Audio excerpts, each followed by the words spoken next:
And I only saw like the tail end of the second time it happened, because I looked over the first time, and then the second time, I think Joel looked at me and I was looking at him, and the second time it happened, then I looked and I don't know, there was just no sound of any movement away from the bottom of the tree afterward. Yeah. And that's the weird thing.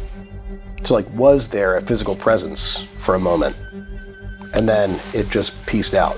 Yeah, I was something hopping from tree canopy to tree canopy, which was like some swole 9-foot juggernaut of a physical creature. But then, because it's probably not actually just a physical creature, it just said, "See ya." Yeah.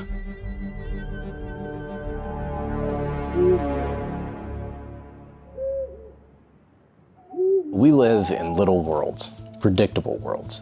What you see is what you get. 8-ball in the corner pocket if you just hit it right. Rack 'em up and do it again. Just matter and motion, angles and energy. Mechanical cause and effect, nothing to see here, folks. But some of us are discovering that in some times and places, usually at the borders and on the margins, a strange underworld peeks through, challenging our settled notions of a sterile, explored, mechanistic world. Lights in the forest, lights in the sky, voices in the dark, a knock at the door, shapes in the trees. My name is Ward. I make adventure films about high strangeness. And I'm Jim. I make teenagers talk to me about dead people. Come along as we explore and reflect on bizarre experiences, our enchanted world, and mythic history. This is the Ohio Howl.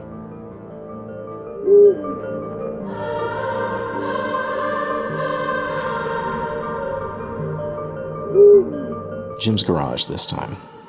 If I'd somehow slipped the limits of space and time and been sitting here 3 days prior, I would have been able to watch myself wander past in the blue pre-dawn, face dark with grease paint, shoulders hunched against the cold and heavy coveralls while my breath chugged clouds from around my hood.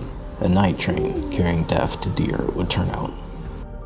A few days before that, I'd been 3 hours south, sitting in a tree as dark began to fall, when I'd heard something whiz past my head so close and fast I'd instinctively ducked for cover. My first thought had been, for some reason, an arrow. The arrow that flies by day, I guess. Minutes later, as I was preparing to get down, the largest owl I've ever seen flew up out of the monochrome night's forest floor and lighted on a branch not 3 yards from where I sat, right at my eye level. Slowly, she turned her head, and we looked at each other for a long moment before she turned again and flew away. Maybe she'd heard we were on the hunt. Now, back in Jim's heated garage, there's a different bird, a nuthatch trapped with us. She flits this way and that, trying to work the puzzle as the fluorescent lights time and again promise her a free sky, and time and again disappoint. Sorry, girl, with us for the duration, I guess.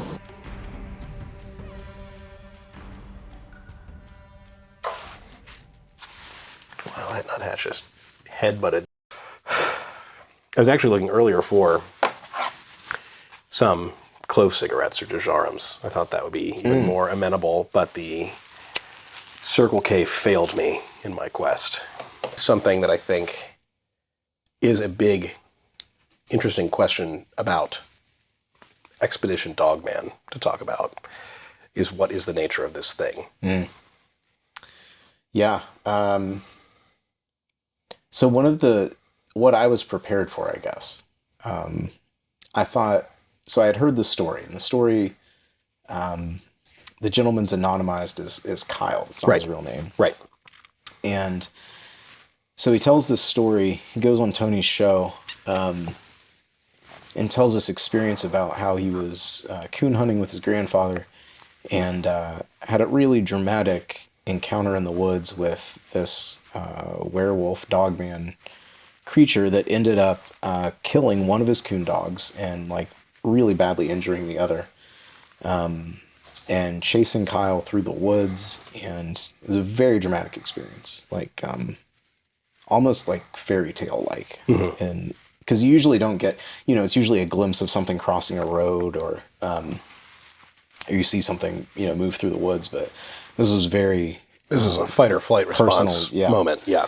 And so I had originally gotten in contact with Tony in order to promote Dark Holler, because I had figured out that Tony was a Christian listening to his show, I think, and I had sent him the trailer for Dark Holler, and he ended up calling me. And the first time we talked, I think we were on the phone for like 4 hours. But the conclusion of that phone call was, hey, do you want to come to Kentucky and hunt Dogman with me?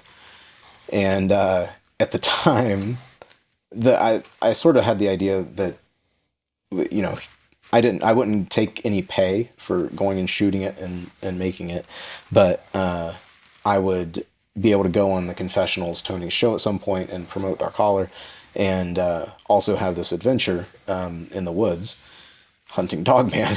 And so anyway, what I was prepared for going down there.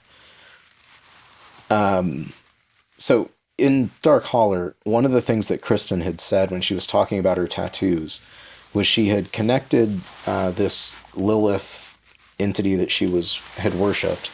She had connected that with Hecate, the Greek, I believe, goddess figure, who's also represented by this like triple moon symbolism and all of that. And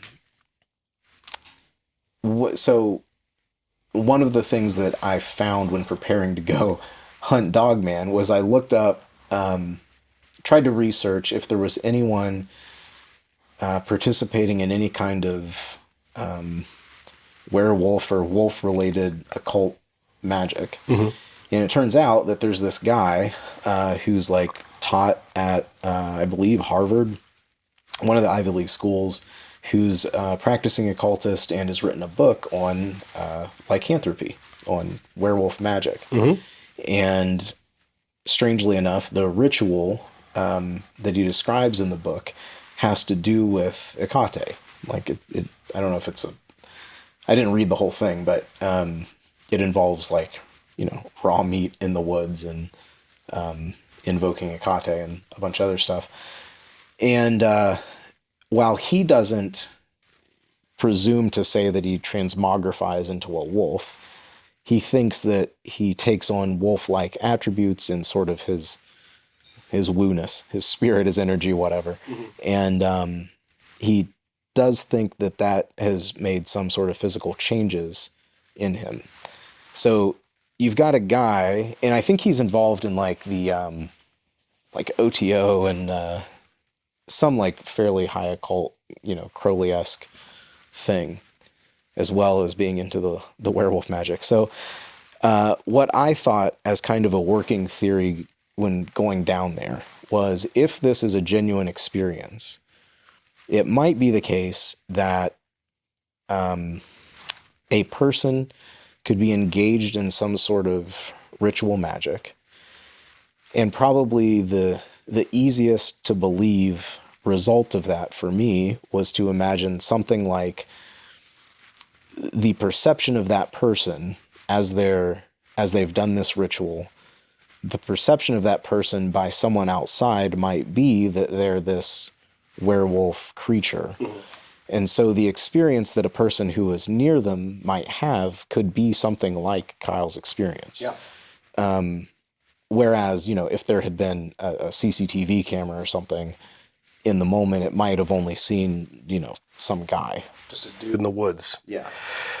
It's interesting you say that, because when I was reading through William Perkins, one of my Puritan heroes, he wrote The Discourse on the Damned Art of Witchcraft. And at this point, I can't remember if we talked about this briefly in the last episode or not, but he is trying to make the case that, it would probably be folly as a committed Christian to take supernatural, or more accurately, preternatural phenomena. The difference being supernatural is outside of nature, preternatural is like above nature, kind of a manipulation of nature, as opposed to God just interacting outside of time and space.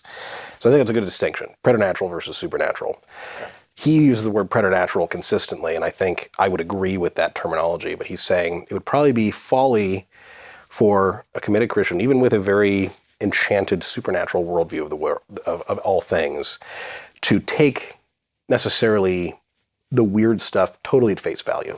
Yeah. Because his primary argument is like, listen, if we know that our enemy is Satan, as is presented in Scripture, this is a guy, loosely All right. This is a person, a real person who is not just acquainted with the way the world works. He is the true master of the way the world works. As in, no one has had more time and more study to understand his domain and master it. Still infinitely subordinate to Yahweh, to God. But, we see he's the king of this world. He's the prince of the power of the air. Like he commands the elements and the perception of the elements. And so when you're talking about the perception of it, this is what Perkins just basically says, like, listen, he even talks about lycanthropy in his book. I mean, this is 1600s England. Yeah. And he's saying there's certainly a lot of stories of people invoking things, praying, becoming in his words, a confederate of the devil.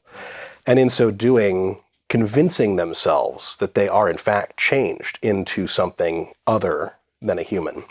But he would say we would have a hard time actually believing that they did transform fully. But because the environment of the context of basically the devil's handiwork is so masterful that you would be convinced that's exactly what you're seeing. Yeah. And you yourself would be convinced that's what you've become.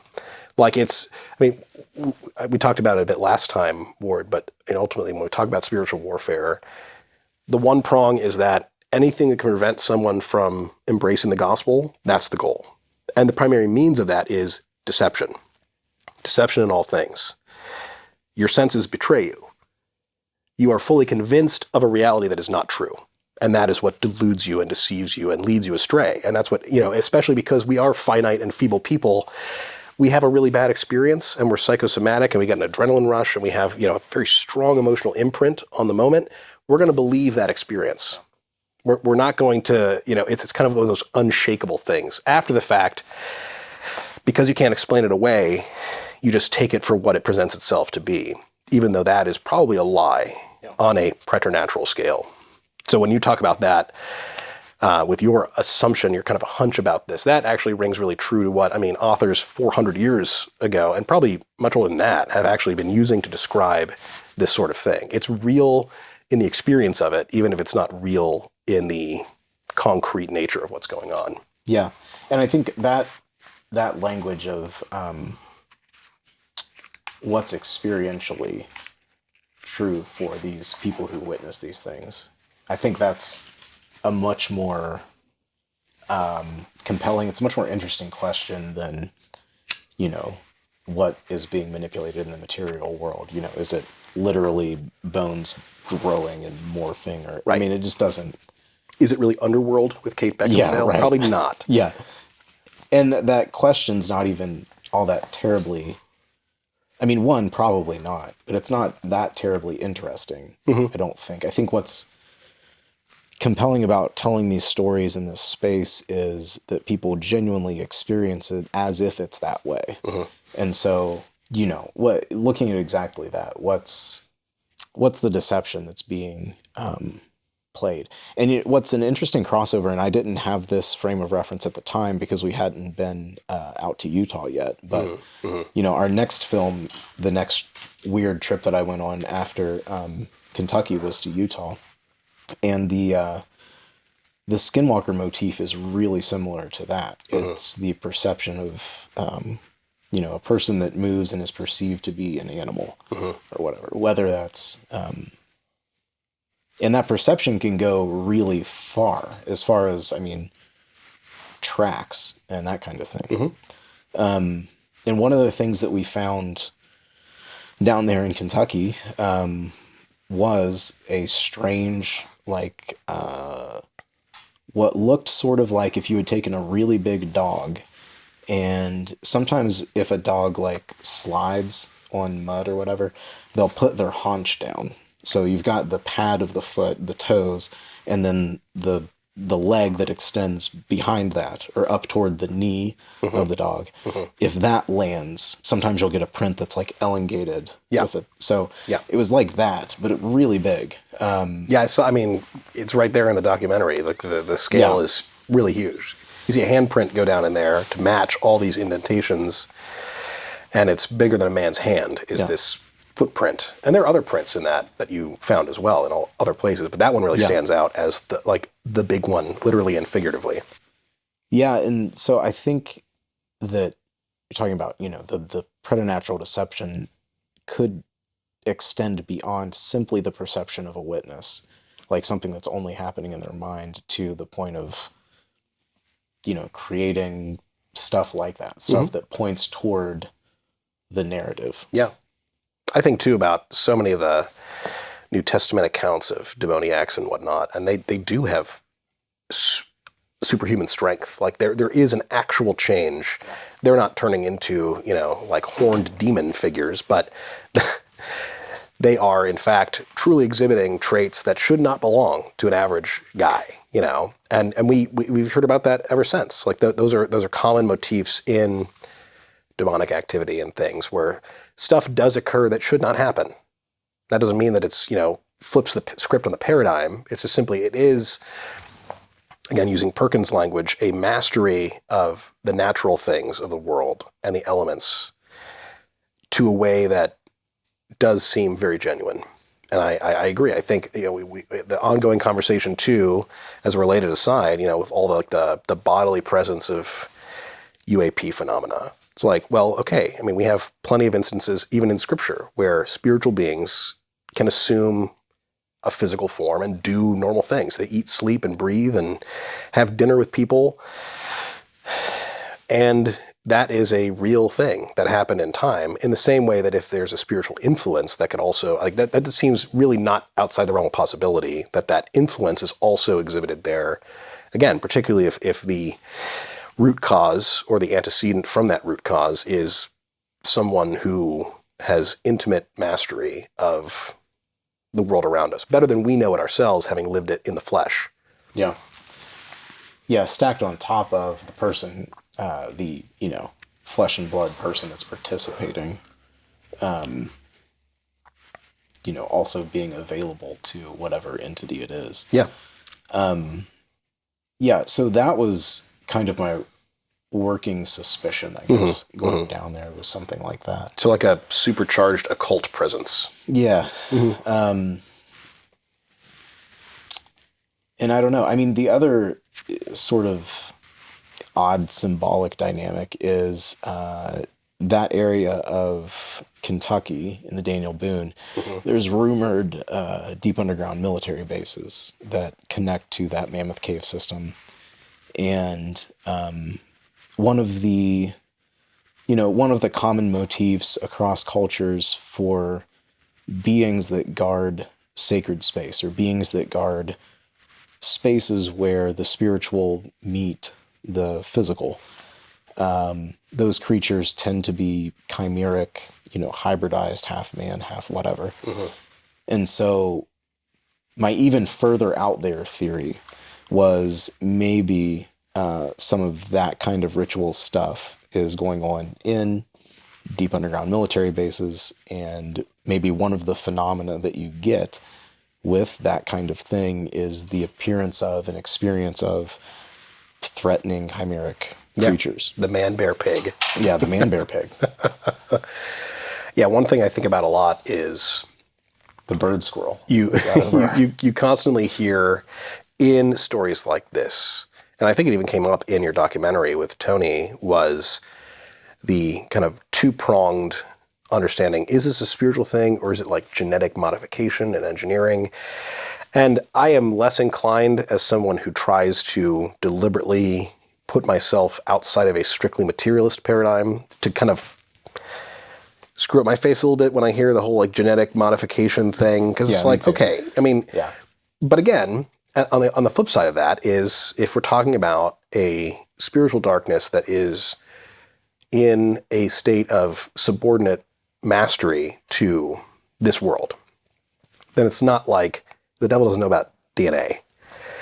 So I'm not going to rule that out wholesale, but I am suspect when usually those kind of things are framed like this is the only explanation. Right. And it is like the military experiment gone wrong. It got loose and they couldn't track it down, and now it's haunting the woods of whatever.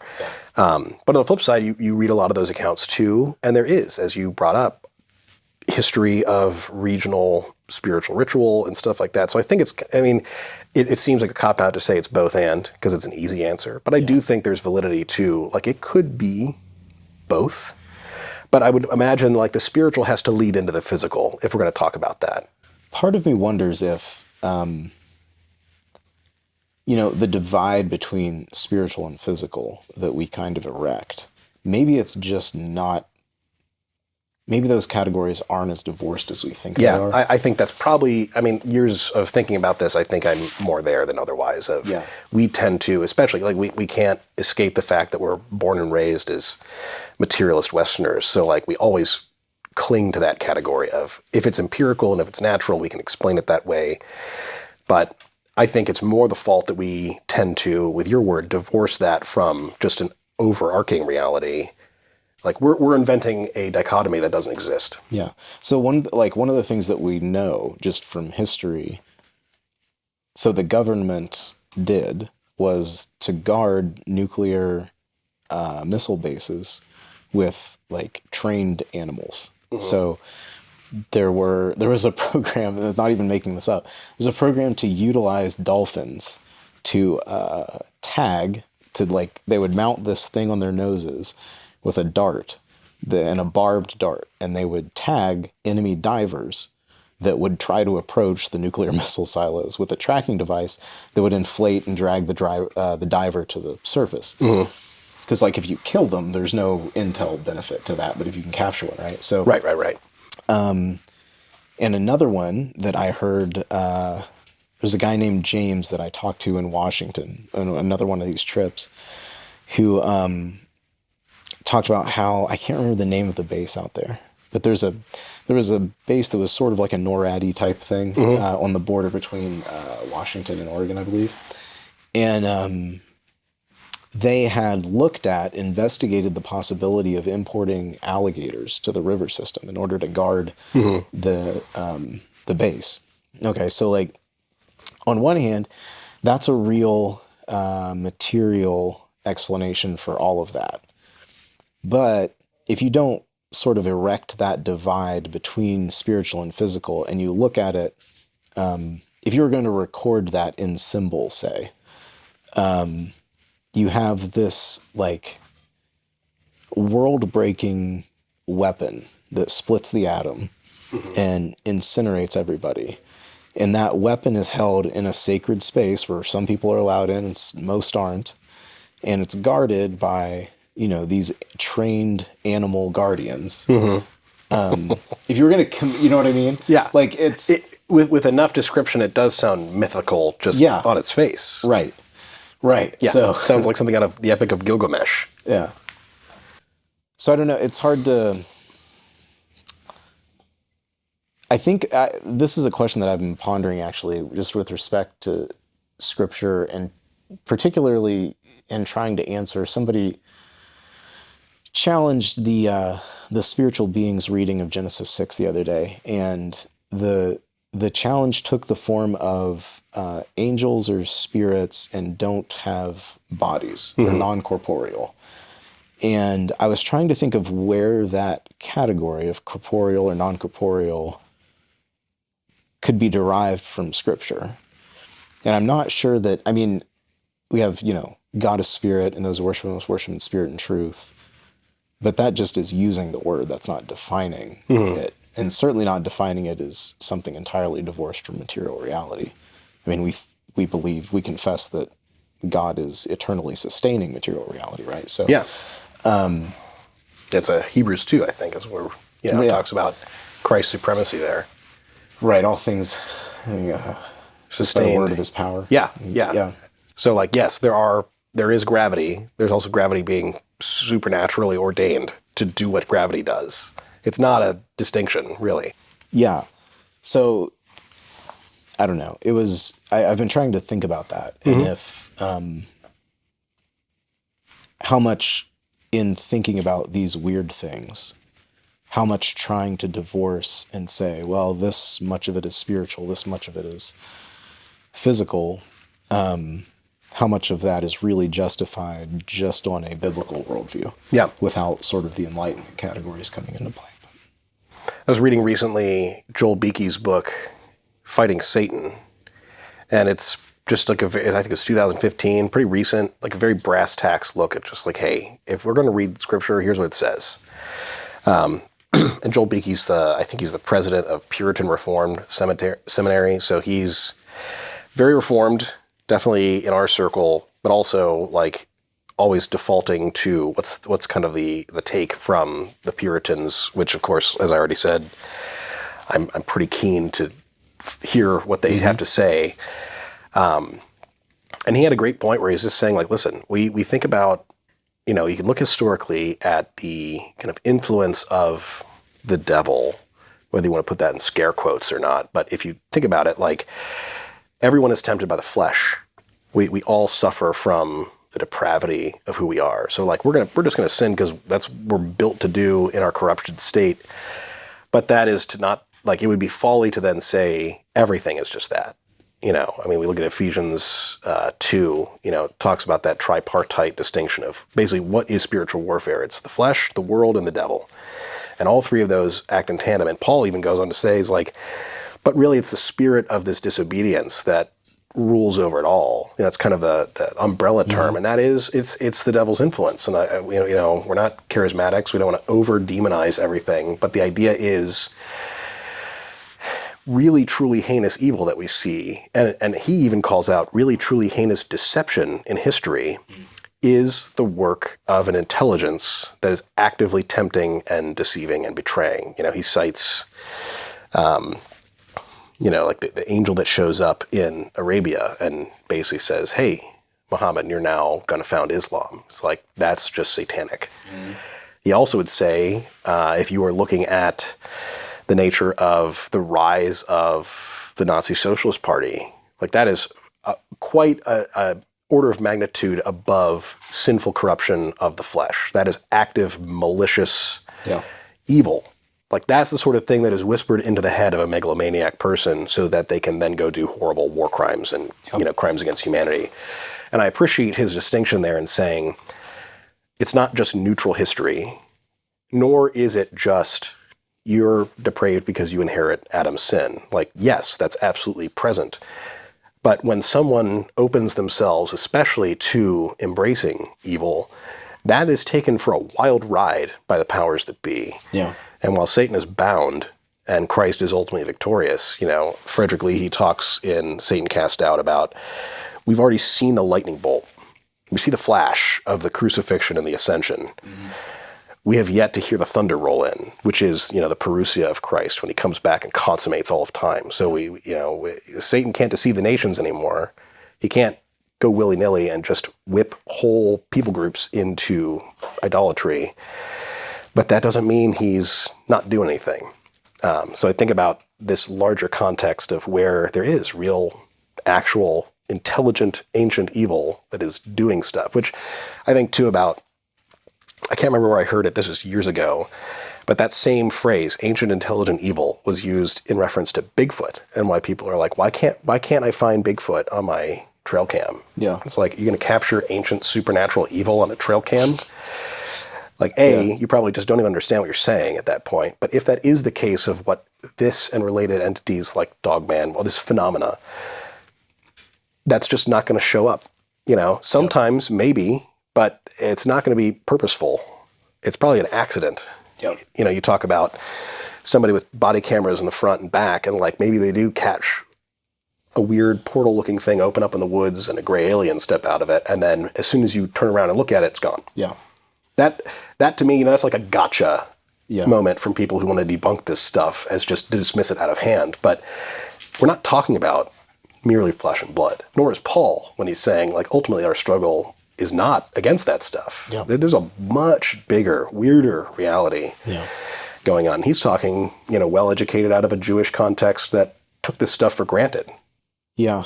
I was listening to, on this latest trip, I was listening to John Keel's Operation Trojan Horse audiobook on the way down. And it's so funny, he gets really close. But I mean, the very name of the book is about, all of these phenomena being apparently with us since the beginning of recorded history, apparently having observed humanity and being really tuned in to just what deceptions will work. being entertained by, completely flummoxing the human. And it's funny, I'm only about the midpoint of the book, but it's funny that he's, as a staunch non-believer, and like he was very much like a champion of shedding the oppressive, bigoted limits of Christianity, particularly sexually, which is... As is so vogue. Yeah.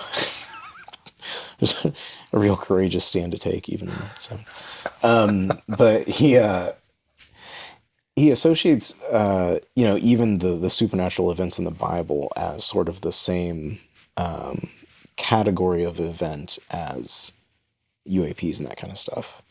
And in a certain sense, I can agree with them in that they're both exhibitions of, the spiritual reality that our world is suffused with being manifest.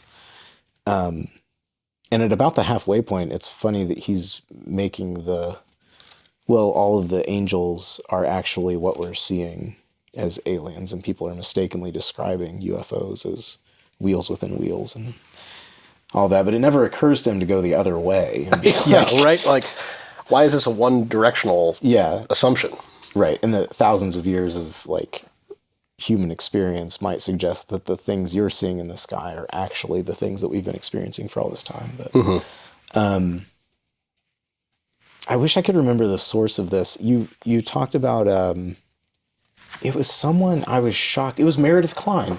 Okay. It was Meredith Kline. There was a quote about how it was exactly what we were just talking about a second ago with the divorce between the spiritual or the heavenly and the material, and how we tend to think of heaven or the spirit world as something out there or up there. When in scripture, every time it's, most times when it's someone has a vision, like when Stephen, his eyes are opened and he sees the gate open to heaven, or John when he's in the Spirit on the Lord's Day and he sees the throne room. These are not them being taken somewhere else. This is them being permitted to see what's there. Yeah, it's like an Etch-a-Sketch, just wiping out the barrier that's drawn on there. Yeah. You can see it, and then it swipes back. Yep. And I think, too, is it Elijah and his servant, who he says, I wish I could just see what's going on. I think, correct me if I'm wrong if it's not Elijah, but I believe that's where, he's talking about the army of the Lord that comes to defend Israel. And it's like for a moment. Hezekiah. Is it Hezekiah? Hezekiah, right? One of those. Yeah. Or maybe neither of them. But this is, my bad for not having the reference at hand. But where, it's kind of like his eyes are open to see already, right where he's standing, are huge legions of war horses and chariots and angelic warriors and whatnot. Like, they're right there. Yeah. And the prophet or the king, whoever is saying, like, hey, we're going to pray and see this stuff. It's not a separate reality. It's like right where you're standing, this is happening. Yep. It isn't a separate reality. Again, we tend to divorce those things in neat, tidy categories, but they're a constant overlap. Yeah. Eden itself is the throne room of God, as described in Ezekiel. It's like this mountaintop temple. Yeah. And that's where heaven, the concentric circles of heaven and earth overlap deliberately. That's why it's happening. That's why it's no surprise to Eve or Adam, or it's not at least mentioned that's a surprise to them of like, oh, there's like a spiritual being talking to us right now. Yeah. It doesn't baffle them. It baffles us as modern readers to try and figure out what that means. But for them, it's like we're in this liminal space by design. So, it's kind of like anything goes from both sides of the veil. Yeah, that's where they started. Yeah. They started in... Right, it was always meant to be a unity, and openly so. I think that veil has maybe been closed with some sort of maybe visual or experiential opacity over the fall. Now God sees, like, this is not maybe what's going to be your entitlement from now on because of your corruption. This taken for granted worldview is now blinded. Yeah, I think it's funny. I was just teaching junior high Sunday school, and in Hebrews 11 and 12. And one of the things that occurred to me in the description of what faith is that it's the conviction of things unseen, and by faith we understand that what is seen was made out of what is unseen. Okay, so that means, I think there's more to that than just chronological origin, just that the unseen predated the seen. There's an active interaction. Yeah, and that there's a causal priority, right? The unseen is causally prior to the seen. So a lot of times I think we, particularly post-Enlightenment, evangelical Christians, tend to look at the scene is where the real thing is happening, and then the symbolic layer is layered on top of that. So like a good example is in the supper, right? Like, think that the real thing that's happening is you're eating the bread, and in your mind you're remembering Jesus, and the symbol is sort of arbitrarily laid on the bread and the wine. Like, it could be anything. But I think that faith is seeing that the symbolic layer is under. The symbolic layer is foundational to what's happening, and the material thing is an implication or a shadow of what's really happening. Like Lewis talking about how Christ walking through walls demonstrates that, we're the more transient, like the material is more transient, is the shadow of the supernatural. Yeah, the earthly world is actually very porous. Yeah. And the spiritual things easily flow through those conduits because that's what they do. Yeah. It's just the nature of it. I want to read, I was looking at Expedition Dogman earlier this week, and there are 3 IMDb reviews. Yeah. 2 of which are exceptionally dismissive. All right, before we get to, let me just say, as much as Dark Holler was never supposed to be a thing, this was supposed to be, Tony had this idea that he was going to go out with his brother and do vlogs in weird places like abandoned buildings and stuff. Yeah.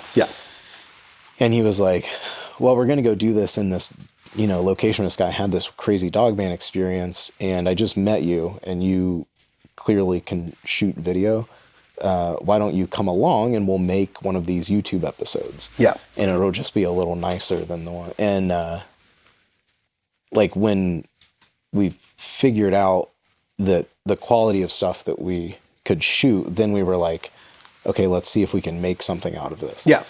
So it was never meant to be what it is. Like an overly serious production. Yeah. Yeah, so there are the 3 reviews here. One is, the title of the documentary is Expedition Dogman. The first review is titled Expedition Idiots. It's not wrong. That was at least that was a 1 out of 10 review. The other 1 out of 10 review was absolutely pointless. I want my $1.99 back. And those 2 are just out of hand, like, this is just stupid. I don't care. Yeah, this is so pointless. If that person hears this, I will send you $2. Yes, indeed. Yes, you have the promise. I will contribute $1. Ward will contribute the other $1, and you will profit 1 cent on your disappointment. There's one though that's a 3 out of 10. Okay. It's just titled Expedition Dogman. I'm just going to read this because I think this is the other 2 are uncharitable and have like nothing to add to our conversation. This one though, I like because it reveals, unsurprisingly to anyone who's listening to this or who would have an actual conversation with you and I about this stuff, seems more on point of why there's so much traction against it. It's as simple as this. Nothing against the men that participated and filmed this documentary, but let's be real.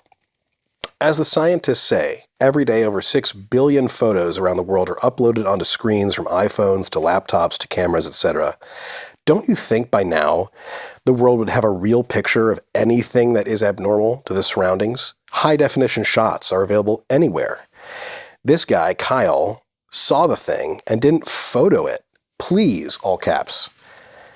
This was boring. It was way too talkative, and I became uninterested from 5 minutes into it, so I wonder if he even actually watched the thing. I just don't get it because there's no concrete evidence to back it up. And so that's the review that at least is a talking point because it's clearly like this is the entrenched materialist, empiricist worldview. And I mean, don't get me wrong, I'm a very convinced empiricist. Like, we are given sensory experience, we are given the tools to rationally understand the world we live in. But there are also many things that we are given only through revelation to understand. That's the bigger picture of what's going on, right? Like, I can't empirically prove the Trinity, but also if I take Scripture as divinely inspired, it's everywhere, and there's no reason to deny it. In fact, it makes perfect sense. So I think that the talking point there is, what you're doing, even in this, by your own admission, kind of like a not intentionally overly produced thing, is this expedition to explore the kind of the what if factor. And I think part of that is we do acknowledge there's something more than just what we can touch and taste and see. There is so much that is available to those senses, but there's also so much more that overshadows that in a way that maybe we can't understand well. I think about the distinction between comprehension and apprehension. We can't comprehend God. It's impossible. He's infinite and eternal. He has many attributes that we share with him and many that we don't. But we can apprehend those truths because of what is revealed to us. Like, we just can't get that information elsewhere. So when I think about that critique of something like Expedition Dogman, like, well, Pixar didn't happen kind of idea, which is, fine when you're trying to, like, play a frat prank on somebody and you want to make sure you got some evidence for it. I go back to that trail cam comment. Like, what are you going to do? Expect ancient supernatural intelligence to show up on your camera? So, I mean, again, that's kind of like a gotcha commentary. Like, oh, you don't have anything to back it up. To which I say, well, of course we don't. Yeah. Why would we? I think, so it's funny, I was having a conversation about Sasquatch. It's very similar to this thing with a guy that I respect a good bit who was studying to be like a conservation officer. Mm-hmm. And made the observation that Sasquatch sightings, unlike, so coyote population numbers really predictably follow deer numbers on like an 18-month or a 2-year cycle. Like, when deer populations are high, you can predict in whatever the number is. In that amount of time, the coyote population is going to spike and the deer population is going to go down because the coyotes eat the deer. Yeah. So, but what doesn't fluctuate with any of that is Sasquatch sightings. So how comes these, right? Like, if it's an apex predator out here, presumably eating the biggest prey animal that there is, why wouldn't the fluctuation hold? And I think I agree with him, and I agree with that reviewer if what you're looking for is like some sort of mundane, undiscovered... a lost ape. Yeah. Similarly with, I think even more with a Dogman. Like, I could maybe entertain that there are an undiscovered woodland ape species, right? Like, maybe eating that's berries, part of the foraging mushrooms. Yeah, sure. Maybe that's part of the Sasquatch phenomena is actual that. But even more so in the Dogman thing, right? I don't think anybody, I would assume very few people would entertain the idea that it's some kind of mundane, undiscovered, upright canine. Like, I mean... Yeah, like, you're going to see massive supremacy of an environment if this is just like a big bipedal wolf. The thing's going to be an absolute terror to its ecosystem. You could track that pretty easily. Yeah, and there's no reason... I mean, any of the very intelligent predators that we have on this continent, you can still capture them sometimes. I mean, a wolverine is pretty evasive, but there's plenty of video of wolverines. So I agree with them. I think that maybe what goes unsaid, particularly in the stuff that I work on, is almost from the outset, and I don't want to sound too dismissive of people that think that it's, that there are undiscovered species and that's the explanation for this stuff. But almost from the outset, we're not ignorant of the fact that if that were the case, that it was a material thing with a breeding population and all of that, there should be material evidences. There should be evidences that fit that hypothesis, and there's not. So you can, that's not the best hypothesis for the data that's presented. Okay, so what's the data that's presented?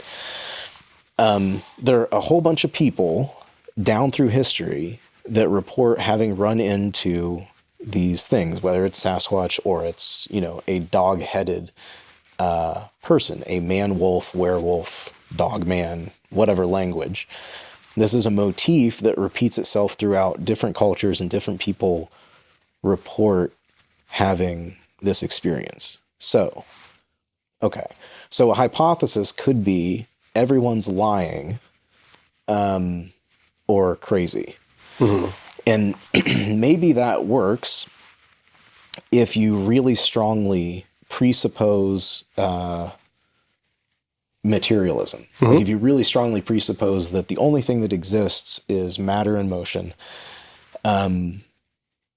then, maybe the best hypothesis for you in order to keep that materialism intact is that everybody that experiences something that clashes with that presupposition is lying or insane. And to that kind of person, someone who is like a staunch materialist, I think I would have to argue with them about that presupposition and how much of human experience, like consciousness, identity, will, volition, the ability to choose things, your perception of yourself as an actual agent in the world, like all of those things on materialism are illusory, not to mention like love and truth and goodness and beauty. All that stuff is just illusory. Yeah. So the question then becomes like, is there a good reason to maintain your materialism? And I would argue not. So if you're... Amen. So if you set your materialism aside and then you go back to the data, and the data is all of these people having these experiences and this motif repeating down through history in different cultures with different names, then it's a much more interesting, okay, what's left? Like what's left is a plausible explanation. Like, well, it turns out that a lot of the cultures that have stories about these things tie it to interaction with the spiritual, interaction with via ritual, oftentimes involving sacrifice of someone close to you, connecting it with the moon and moon phases and all the symbolism that's in there.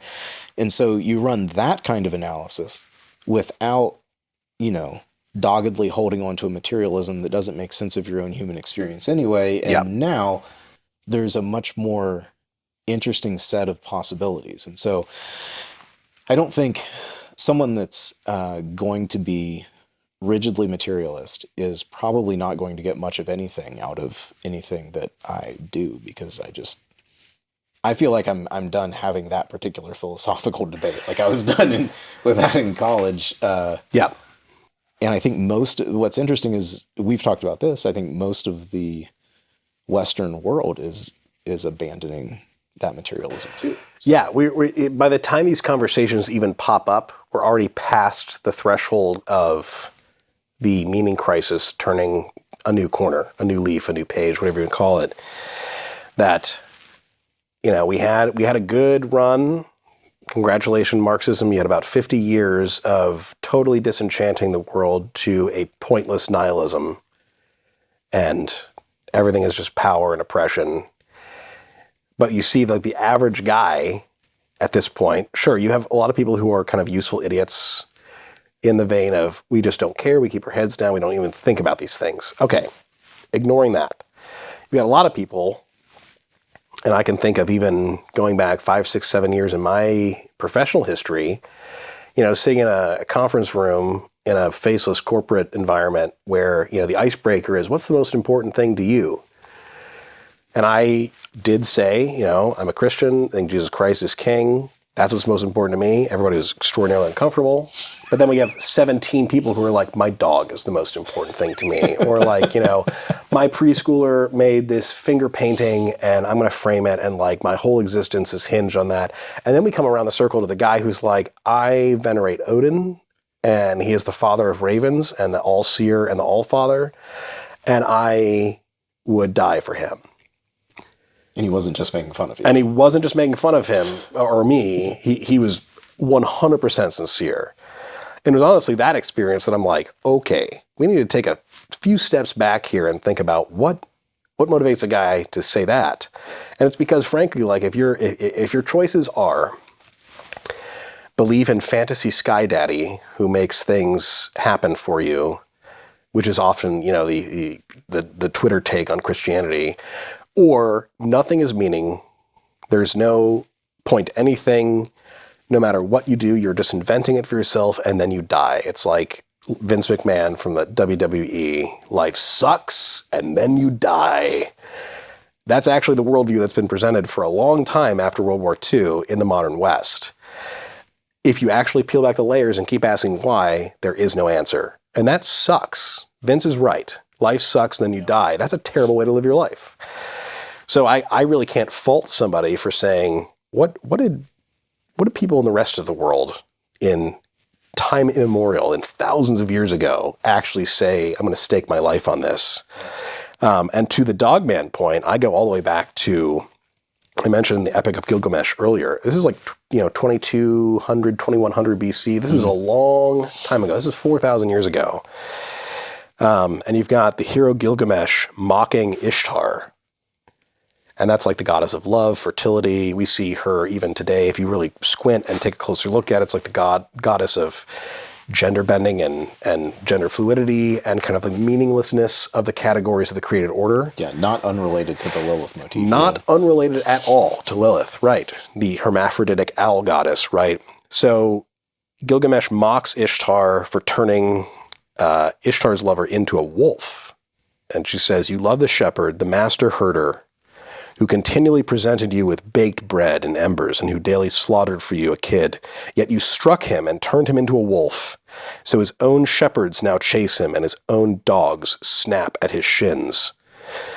In that same passage, the Epic of Gilgamesh goes in to talk about Ishtar basically like raising up the undead to go and assault the people. So this is like a goddess of death, a goddess of lycanthropy, a goddess of all these concepts we've been talking about.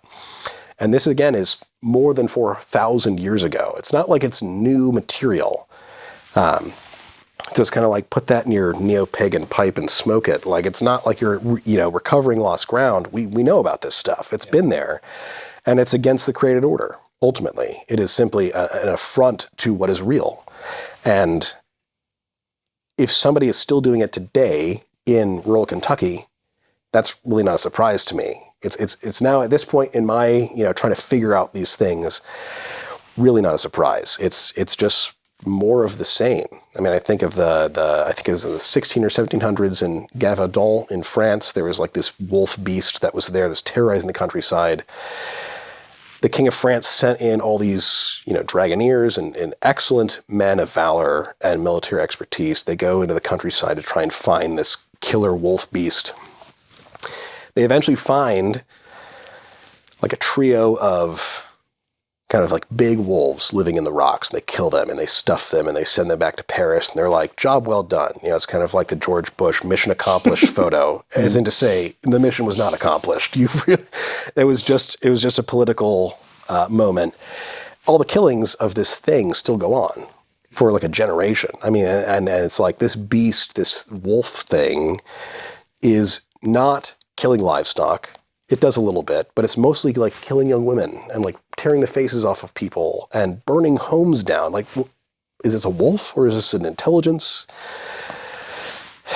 And that's a lot more recent than Gilgamesh, but that's still hundreds of years ago.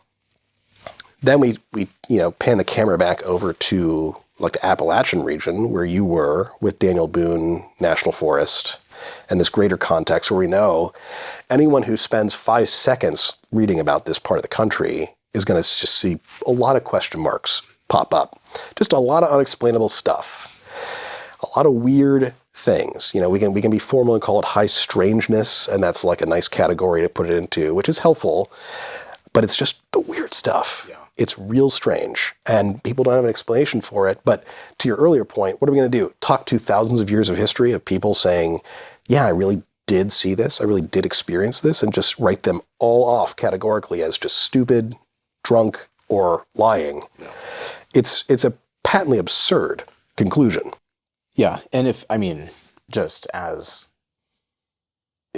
if your philosophical presupposition renders you unable to make sense of the majority of human experience, which is inescapably spiritual. And global. Like it's everywhere. Right. There isn't any mythology or pantheon or cultural experience that doesn't have something like this somewhere. Yeah.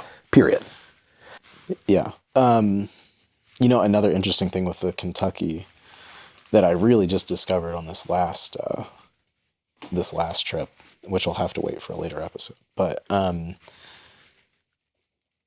so I know you're familiar. I don't know if the audience is familiar with the Hellier series and its sort of quasi-companion podcast, Pennyroyal.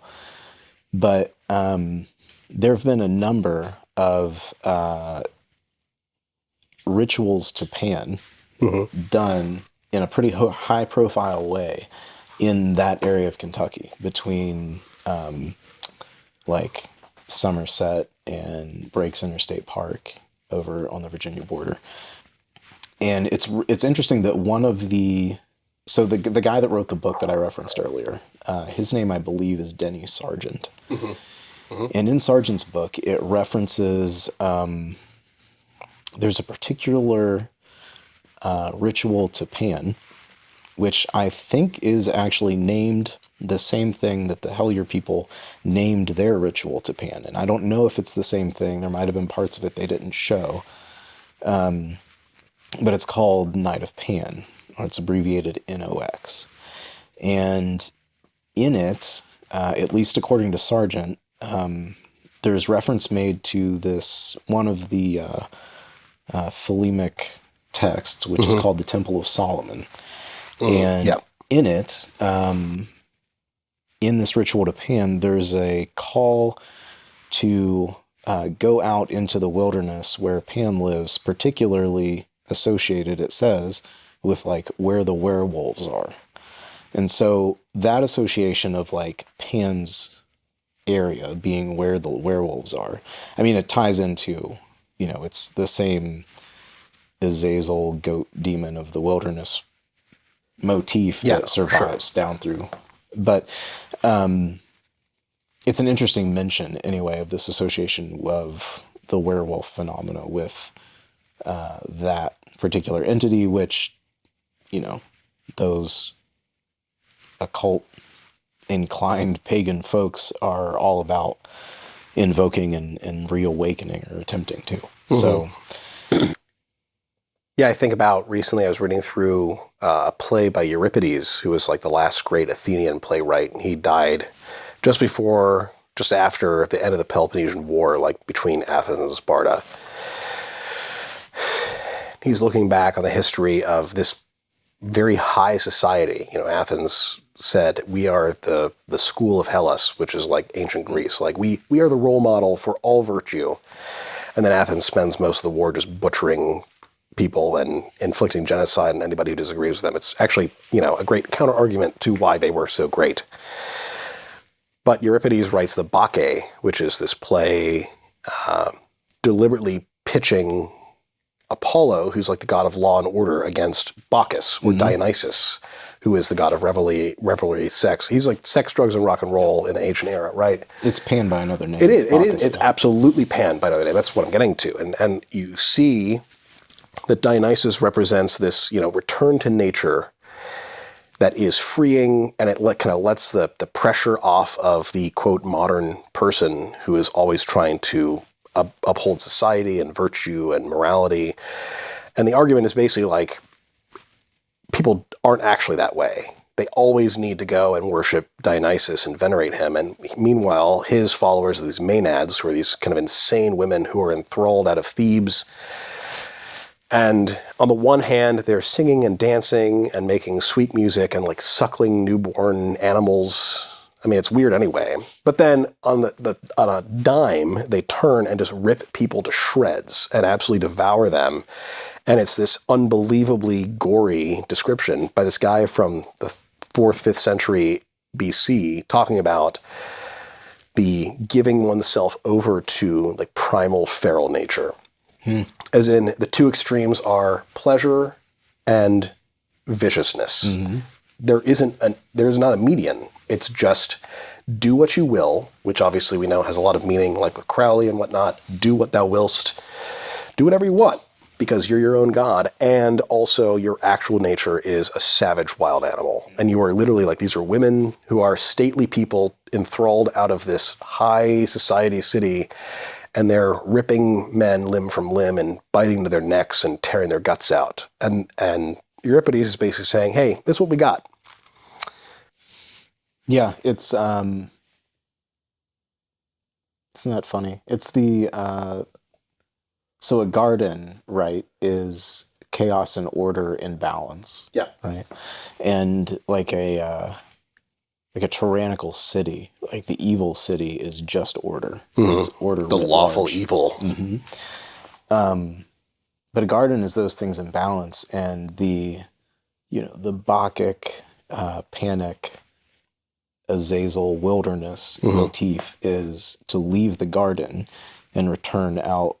They would position it as returning out into the chaos and sort of being one of it. And that's exactly the same sort of argument and flavor that Denny Sargent's book that he's advocating for, sort of like embracing your feral thing.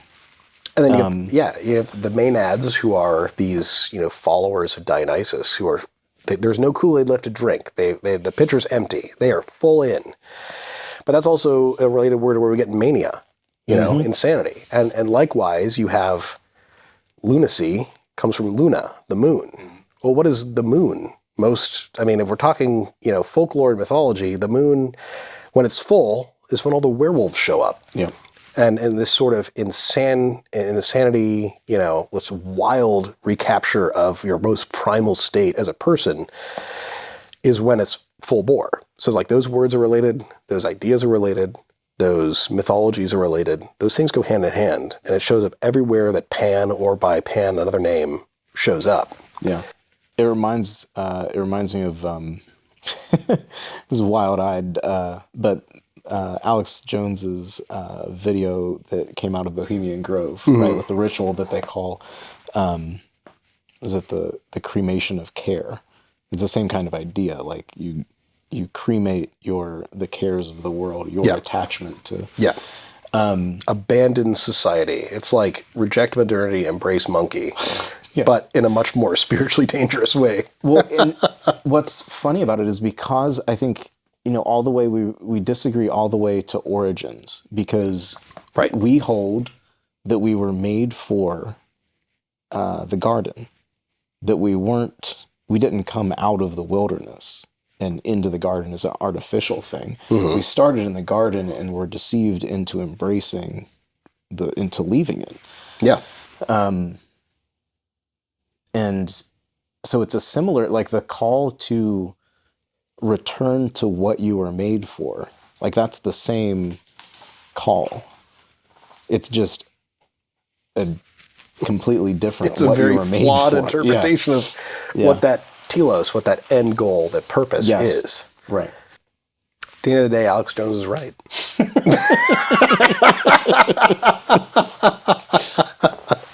He's been shockingly right on a number of occasions.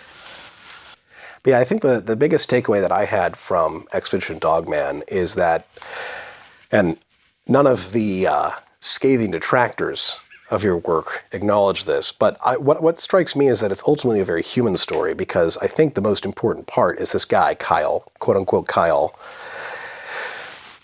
He has a really existential crisis because he saw this experiential thing that shook him to his uttermost core. And what he closes with in that documentary is that by just taking it seriously, that you and your team showed up and just actually like heard his story brought so much closure to him. And as somebody like I thankfully have not, been chased out of the woods with my life on the line by a dogman, but I've had weird things happen to me that I can't explain. We talked about that last episode. There is a certain necessity in just allowing someone to talk through that and vent it, because we are people, not just material, but spiritual. And there are things that do totally hijack our understanding of what is real and make us reconsider that. And I know there's kind of a coda to Kyle's story that goes in a different direction, but ultimately I think that's the biggest takeaway from this is like, okay, you can take a look at this and say, the biggest thing that you actually saw in this documentary was some trees move, and it made like a man cry, and he was sad about it, and he was moved by it, and he was emotionally affected by it. And again, that's one of the reviews just sort of like making fun of this guy, which is totally unfair. But I think that represents it. It's not an elitist club, because I don't want anyone to be in this position. But if you haven't seen or heard or experienced face-to-face the weird stuff, you're just never going to understand it. And you're going to balk at and dismiss anybody who does say that that took place in their lives. Which is disappointing, because for all the egalitarianism of our modern era, trying to make sure everybody's voice is heard, it's very easy to simply say, you're dumb, or you're stupid, or that's ridiculous. I don't care about your experience. And that's, as I have for many years, imbibed the media that comes out of weird things, high strangeness, whatnot. The overarching message is that this stuff is real. People have been changed by it, often for the worse. And that's something you should be winsome and compassionate to deal with, not to say you're an idiot. And I just think everything that you've thought is stupid, unfounded, and rejected. Yeah. Yeah. Yeah, and I mean, I think I know several people that have had experiences that afterward, because we're so conditioned to, like, we have to appeal to people on this materialist, empirical sort of way. They'll have experiences that, for all the world, once they eventually tell them to you in their fullness, are experiences of something paranormal, something that doesn't have a material explanation. Mm-hmm. But they'll have all of these rationalizations of, well, that's not what I saw. It has to have been something else. Even, I won't say who it is, because I'm not sure if you would want me to share this story. Sure. But there's someone who's like significant in like the Sasquatch and cryptid world, who has had a sighting, and like I identified with him in this, almost immediately upon having the sighting, was dismissing it as like, is it really possible that I saw that? Mm-hmm. It has to have been something else. And even like, I've had some strange experiences now doing all this stuff, and it does get like, not that it becomes mundane, but it does sort of, you kind of remember it as if it happened to somebody else. You remember it as a story. Yeah, I think being willing to assume the best of someone who tells an unbelievable story is a valuable, and is going to become a more valuable skill. More valuable, yeah. Which is not to say, by all means, there are a lot of hoaxes out there. Absolutely, people take advantage of this. Absolutely, they do. No question. I'm not going to say that every single weird story I've ever heard is ironclad, and I just, I respect the opinion because they said it. Like, there are also points where you don't see any real conviction in someone's experience, and it's just like, you're just a good con artist, and fair enough. Like, I disagree with your game, but I respect your ability to play it. Yeah. But that was what stood out to me in Expedition Dogman, is that right off the bat in the documentary, the majority of the commentary was, listen, no one's going to look this guy Kyle in the face and say, you're full of it. It was abundantly evident this guy was terrified, was really convinced of something, and was trying to make sense of it. And the fact that he was on Tony's show and was able to tell a story and then later have this kind of week-long deep dive into it, that's a big deal. Because I think that's ultimately why the human story is the most important, because these things are epic in scale and cosmological in scope, and yet they affect just everyday people. And so, again, are you really going to look at the hundreds of thousands of people in recorded history who have had abduction encounters and cryptid encounters and saw lights in the sky and lost 8 hours of time and don't know how they woke up with a pain in their neck? It's like, you're just going to say all of them are fools? I think that's the most uncharitable take you could possibly take. That it's absurd. There's just so much in human history and experience that suggests there is something weird happening. And what is appropriate, to assume them idiots until proven innocent? That's a pretty rough way to go about it. Yeah. So, right, we have to be wise and discerning, but we also be charitable. And I think especially from a worldview that you and I espouse, try and figure out, does this actually fit the bigger puzzle? Because if it does, then it's worth the time to actually figure it out, or at least throw a guy a bone. Yeah. Not say you're a stupid redneck hick who lives in Kentucky and you have no clue what you're talking about. Yeah. Yeah, right, because there are explanations throughout history that are, advocates for which are lining up to talk to that guy. Yeah. I don't mean Kyle specifically, right? Mm-hmm. But as an archetype. Yeah, who are lining up to put forward, here's a possible explanation that, if you should embrace, also comes with this entire, new age religion that you can practice and raise your vibrations and, commune with the Star Brothers and all of that. So please don't commune with the Star Brothers. Yeah, one takeaway tonight, gentlemen, ladies, please don't do that. Yeah. If Star Brother shows up, just go ahead and just shut the door.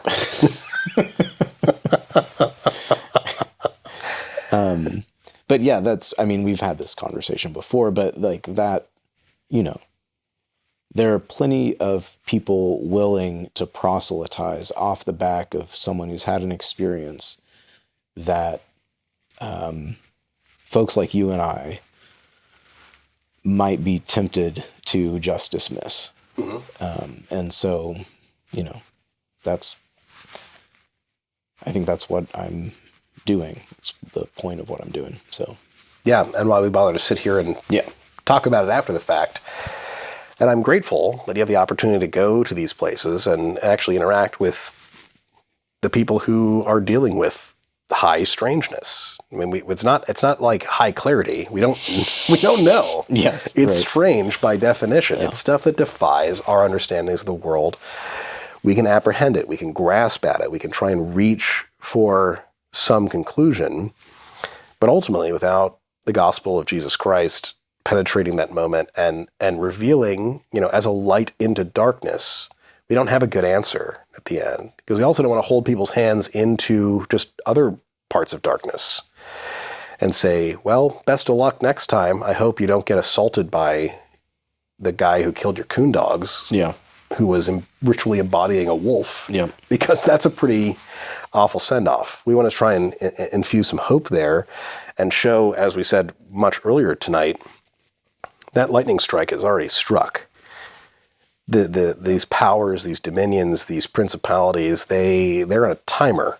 And it's to no surprise that we see, especially in a pretty apostate Western age, that so much weirdness is taking place. Because, if you got nothing to lose, you're going to go buck wild.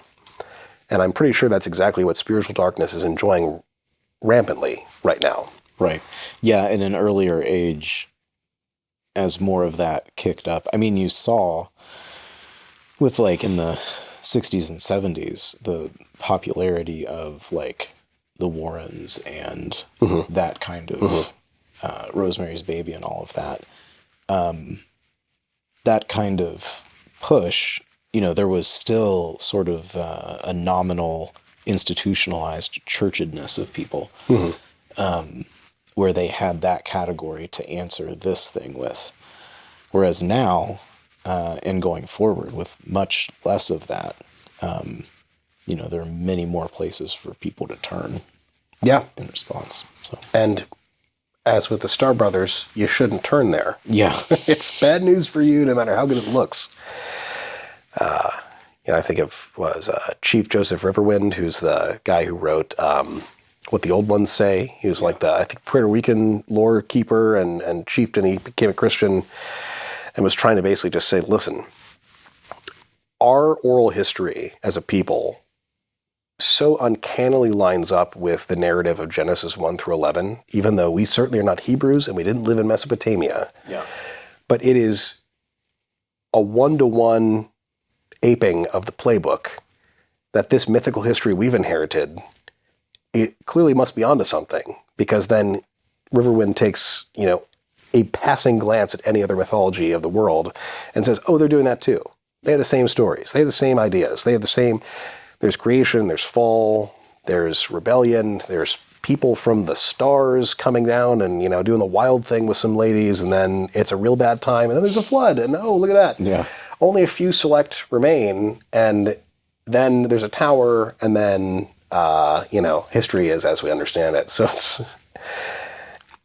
we'd be fooling ourselves to think that our cultural memory together as just a species of people is somehow just fallacy from start to finish. Like there's nothing to it. That's absurd. Yeah. Well, that's what I got. Those are my thoughts. That was great. Yeah. Looking through the documentary again and thinking about what are the bigger picture questions behind it, I think it's led to a good conversation. Yeah. It's an important conversation, and it's an experiential conversation too. Again, trying to kind of honor the everyman who just goes through this dark, nasty stuff. Yeah, you got a voice. That's a real deal. I think I still count that tree thing as sort of in my Rolodex of strange experiences. Is this the tree painting you're talking about? The shaking of those three trees. Yeah, sorry.